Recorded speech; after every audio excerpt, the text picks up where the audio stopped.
الحمد لله نحمده ونستعينه ونستغفره ونعوذ بالله السميع العليم من الشيطان الرجيم من همزه ونفخه ونفثه۔ سیدنا ابو ہریرہ بیان کرتے ہیں کہ اللہ کے رسول صلی اللہ علیہ وسلم نے فرمایا کہ بے شک اللہ تعالیٰ نے زمین و آسمان کے پیدا کرنے سے 1000 سال قبل سورہ طٰہٰ اور یاسین کی تلاوت کی۔ جب فرشتوں نے سنا تو کہنے لگے کہ سعادت و عمدگی ہے اس امت کے لیے جس پر یہ نازل ہوگا، اور سعادت مند ہیں وہ سینے جو اس کو اٹھائیں گے یعنی یاد کریں گے، اور سعادت مند ہیں وہ زبانیں جو اس کی تلاوت کریں گے۔ سبحان اللہ۔ دارمی کی روایت ہے، کتاب فضائل القرآن میں، باب فضل سورہ طٰہٰ اور یاسین۔ تو کتنی خوبصورت حدیث ہے جس میں سعادت مندگی کی بات کی گئی ہے کہ سعادت مند ہیں وہ لوگ، وہ زبانیں، وہ سینے جو اس قرآن کو اٹھانے والے ہیں۔ اللہ تعالیٰ نے جبرائیل امین کو جب یہ قرآن دے کر بھیجا تو ساتھ پڑھنے کی کیفیت بھی بیان کرتی، وَرَتَّلْنَاهُ تَرْتِيلًا، اور ہم نے اس قرآن مجید کو ٹھہر ٹھہر کر ترتیل کے ساتھ پڑھ کر سنایا۔ اور ایک اور جگہ پر اللہ تعالیٰ نے قرآن میں سورہ مزمل میں فرمایا وَرَتِّلِ الْقُرْآنَ تَرْتِيلًا، اور قرآن کو خوب ٹھہر ٹھہر کر پڑھو۔ اور ابن عباس اس بارے میں فرماتے ہیں کہ میں ایک سورت کو ترتیل کے ساتھ پڑھنے کو پورے قرآن کو بغیر ترتیل کے پڑھنے سے زیادہ محبوب رکھتا ہوں۔ ترتیل سے خوب ٹھہر ٹھہر کر پڑھنے سے مراد یہ ہے کہ قرآن کے الفاظ کی درست ادائیگی، ان کے مخارج، ان کے صفات کا دھیان رکھتے ہوئے تمام تجویدی قواعد کو مد نظر رکھتے ہوئے آسان انداز میں تلاوت کرنا۔ اور پھر ہمیں قرآن سیکھنے کے بارے میں بہت سی حدیث ملتی ہیں، فضائل ملتے ہیں، اور ایک حدیث جو ہم سب بہت سنتے رہتے ہیں، پڑھتے رہتے ہیں، لیکن شاید اس کو اتنی گہرائی میں نہیں دیکھتے یا دل سے نہیں پڑھتے تو اس کا اثر ہمارے اوپر اب نہیں ہوتا۔ جیسے یہ حدیث ہے خیرکم من تعلم القرآن وعلمہ، تم میں سے بہترین وہ لوگ ہیں جو قرآن سیکھتے ہیں اور سکھاتے ہیں۔ تو یہاں بہترین تو سب ہونا چاہتے ہیں نا، بہترین لوگوں میں، کامیاب لوگوں میں شامل ہونا چاہتے ہیں۔ تو اللہ اور اللہ کے رسول کے نزدیک بہترین وہ ہیں جو قرآن سیکھتے ہیں اور سکھاتے ہیں، قرآن کو اپنا ساتھی بنا لیتے ہیں، قرآن کے مطابق اپنی زندگیوں کو ڈھال لیتے ہیں۔ اور پھر قرآن پڑھنے پر اللہ تعالیٰ نے اجر اتنا لکھ رکھا ہے، جیسے حدیث میں آتا ہے کہ الف لام میم جو ہیں یہ 3 حرف ہیں، ایک حرف نہیں ہے، یہ ایک لفظ نہیں بلکہ 3 حرف ہیں، اور ہر حرف پہ 10 نیکیاں ملتی ہیں۔ تو اگر کوئی الف لام میم پڑھتا ہے تو اسے 30 نیکیاں ملتی ہیں، ایک حرف پہ 10 نیکیاں۔ اور پھر جو اٹکتا ہے اس کے لیے دوہرا اجر لکھ رکھا ہے، یعنی جس کو پڑھنے میں مشقت آتی ہے، اس سے لفظ کی ادائیگی نہیں ہو رہی لیکن وہ کوشش جاری رکھتا ہے، وہ غلط پڑھنے پر اکتفا نہیں کرتا بلکہ اس کو درست کرنے کی کوشش جاری رکھتا ہے، تو اس کے لیے دوہرا اجر ہے۔ اور سب سے پیاری بات کہ اللہ تعالیٰ جس کے ساتھ بھلائی کا ارادہ کرتا ہے اسے دین کی سمجھ دیتا ہے۔ تو آپ لوگ خاص لوگ ہیں جن کے ساتھ اللہ تعالیٰ بھلائی کا ارادہ کرنا چاہتے ہیں، تبھی تو آپ کو منتخب کر لیا، اتنے لوگوں میں سے آپ کو چن لیا کہ آپ اللہ تعالیٰ کی کتاب کو سیکھ لیں، درست انداز میں پڑھنا، اور پھر اس کو سمجھنا، اور پھر اس پر عمل کرنا، اور پھر اسے دوسروں تک پہنچانا۔ آہستہ آہستہ آپ باقاعدہ قرآن کا حق ادا کرنے والوں میں شامل ہو جائیں گے اگر کوشش جاری رکھیں گے، اگر آپ اپنے انتخاب کی قدر کریں گے، اس کا حق ادا کر دیں گے، جو اللہ تعالیٰ نے آپ کا انتخاب کر دیا، آپ کا نام لکھ لیا، آپ کو منتخب کر لیا کہ آپ اللہ تعالیٰ کی کتاب کو آسان انداز میں سیکھیں۔ تو قرآن کے حقوق میں یہی آتا ہے، سب سے پہلے ہے اس پر ایمان لانا۔ ایمان تو الحمدللہ ہم سب لا چکے، پھر ہے اس کے الفاظ کی درست ادائیگی کرنا، ویسے ہی قرآن پڑھنا جس طرح سے اللہ تعالیٰ نے نازل کیا ہے، قرآن کے الفاظ کی درست ادائیگی، اور پھر ہے اس کے مطابق اس کو سمجھنا، جو آپ پڑھ رہے ہیں آپ کو پتہ چلے کہ اللہ تعالیٰ اس میں کیا حکم دے رہے ہیں، کس چیز سے روک رہے ہیں، کہاں جنت کی باتیں آ رہی ہیں، کہاں دوزخ سے ڈرایا جا رہا ہے، آپ کو سمجھ آئے، آپ اس کے ترجمے کو سیکھیں۔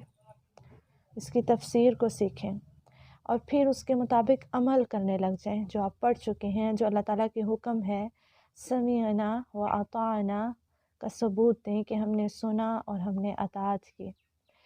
اور پھر ہے آپ اس کی تبلیغ کریں، آپ اسے دوسروں تک پہنچا دیں. بلغوا عنی ولو آیہ، آگے پہنچا دو گرچہ ایک آیت ہی ہو. جب یہ حقوق تمام ادا کیے جائیں گے تو قرآن ہمارا سفارشی بھی ہوگا قیامت والے دن.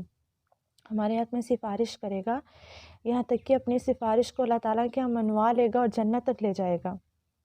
بہت سی حدیث ملتی ہیں، جیسے سورہ البقرہ اور سورہ آل عمران کے حوالے سے ملتی ہیں کہ یہ اللہ تعالیٰ کے آگے جھگڑا کریں گی صورتیں کہ یہ مجھے پڑھنے والا ہے، یہ پڑھنے والی ہیں، اور پھر ان کی سفارش کو قبول کر لیا جائے گا. ایک حدیث میں آتا ہے کہ خوبصورت نوجوان کی شکل میں قرآن آئے گا جو سفارش کرے گا. تو قرآن جو ہے وہ بہترین ساتھی ہے، بہترین دوست ہے. قرآن کو اپنا ساتھی بنائیں گے تو یہ قیامت والے دن بھی ہمارا ساتھی بنے گا. جبکہ دوسرے ساتھی جو دنیا کے لیے ہیں، جو دنیا کے فائدے ہیں، وہ دنیا میں رہ جائیں گے. تو دنیا اور آخرت دونوں کو لے کر چلیں اللہ تعالیٰ کی حدود کے اندر رہتے ہوئے. اور طالب علم کی جو قرآن سیکھنے والا ہے اس کے بارے میں اتنی فضیلت آتی ہے. فرشتے اس کے لیے دعائیں کرتے ہیں، چرند پرند، مچھلیاں، چیونٹیاں، تمام لوگ. اور جو علم حاصل کرنے والے ہیں، علماء ہیں، ان کے انبیاء جو ہے وہ انبیاء کے وارث ہیں. اور پھر علماء کو فضیلت کے اعتبار سے ایسے کہا گیا جیسے چودھویں کا چاند ہے، اور وہ تمام ستاروں کے درمیان روشن ہے، واضح ہے، اس کی خاص ویلیو ہے. اسی طرح سے علماء کی تمام عام لوگوں کے اندر ہے جو علم والے ہیں. اور اللہ تعالیٰ نے جہاں اب قسم کھائی ہے، اللہ تعالیٰ کے اپنے ساتھ فرشتوں کا نام تذکرہ کیا، اور ساتھ ہی تیسری جگہ پر اللہ تعالیٰ نے علم والوں کی بات کی. تو علم والے جو ہیں اللہ تعالیٰ کے ہاں ان کی بہت قدر ہے. وہ اللہ تعالیٰ کے ہاں محبوب بھی ہیں، ان کے فضائل بھی بہت ہیں، درجات بھی بلند ہیں. تو علم کو اصل میں یہ علم ہے جس کو حاصل کرنا ہر کسی کے لیے فرض ہے. اور اس قرآن کو اپنا ساتھی بنانا اور اس قرآن کے مطابق اپنی زندگیوں کو ڈالنا، یہ اصل چیز ہے. ہم دنیا کے علوم جو حاصل کرتے ہیں وہ فن ہیں، وہ دنیا کے لیے ضرور فائدہ مند ہیں، انہیں بھی حاصل کیا جائے، لیکن آخرت کے لیے بھی قرآن کو اپنا ساتھی بنا کر اس کے مطابق زندگی کو ڈال لینا، یہ اصل کامیابی ہے. اور آخری بات جو آپ لوگوں سے کرنا چاہوں گی وہ ہے انما الاعمال بالنیات، کے اعمال کا دار و مدار نیتوں پر ہے.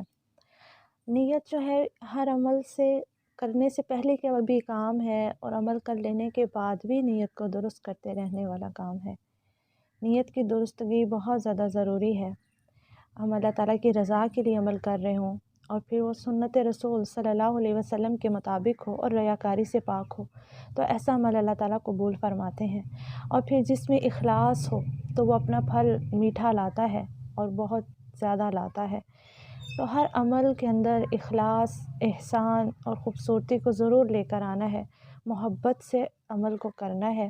جب اخلاص سے اور دل سے کیا جاتا ہے تو پھر اس کا فائدہ بھی زیادہ ہوتا ہے، اور وہ اللہ تعالیٰ کے ہاں اتنا ہی اجر کا باعث بھی ہوتا ہے. جیسے سورہ البقرہ میں اللہ تعالیٰ تذکرہ کرتے ہیں کہ اللہ تعالیٰ کس طرح سے نیکی کو بڑھاتے ہیں. جس طرح سے تم زمین میں ایک دانہ بوتے ہو گندم کا، اللہ تعالیٰ نے ایسی مثالیں دی ہیں جس کو ہم سمجھ سکتے ہیں، جو ہم اپنی زندگی میں رونما ہوتے دیکھتے ہیں، تاکہ ہم اچھے طریقے سے اللہ تعالیٰ کی بات کو سمجھ سکیں. تو اللہ تعالیٰ کہتے ہیں میں آپ کی نیکیوں کو جتنا اخلاص ہوگا اس کو بڑھا دیتا ہوں. اسی طرح جیسے تم دانہ بوتے ہو گندم کا زمین کے اندر، تو اس کے اندر سے جو ہے پودا نکلتا ہے. ہر پودے پہ 7 سٹے ہوتے ہیں، اور ہر سٹا جو ہے اس کے اندر 100 دانے ہوتے ہیں، اور وہ ایک دانہ جو ہے وہ کس طرح سے 700 دانے بن جاتا ہے. اور پھر اللہ تعالیٰ نے آگے کہا میں جس کے لیے چاہتا ہوں اس سے بھی زیادہ کر دیتا ہوں.